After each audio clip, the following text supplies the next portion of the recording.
Hello बच्चों, let's read this question. It says the ratio of numerical values of the average velocity and the average speed of a body is always. आपको body के average velocity और average speed का ratio बताना है. उसमें ratio 1 के equal होता है, 1 से छोटा होता है. तो इन चारों में से आपको सही ऑप्शन बताना है. अब गाइस, किसी भी बॉडी की एवरेज वेलोसिटी क्या होती है? किसी भी बॉडी की एवरेज वेलोसिटी क्या होती है? Total displacement. क्या होती है? Total displacement divided by total time. Divided by total time. ठीक है. ऑन द अदर हैंड, किसी भी बॉडी की एवरेज स्पीड क्या होती है? एवरेज स्पीड होती है टोटल डिस्टेंस.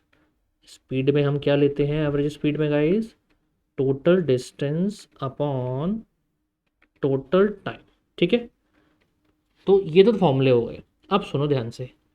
किसी भी बॉडी का जो डिस्प्लेसमेंट होता है ना, अगर कोई बॉडी मोशन में है तो गाइस, उस बॉडी का जो डिस्प्लेसमेंट होगा वो या तो उसके डिस्टेंस के इक्वल होता है या उससे छोटा होता है.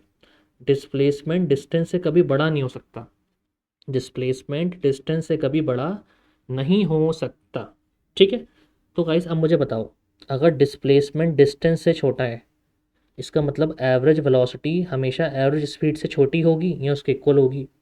अगर डिस्प्लेसमेंट डिस्टेंस से छोटा है या उसके इक्वल है, तो इस फॉर्मूले में देखो, एवरेज वेलोसिटी एवरेज स्पीड के भी इक्वल आएगी या उससे छोटी आएगी, उससे बड़ी नहीं आ सकती.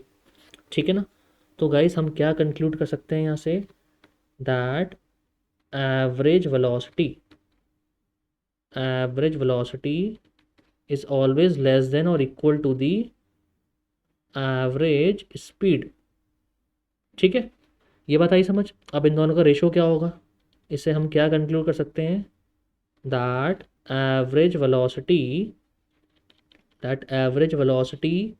divided by average speed, the ratio is always less than or equal to 1.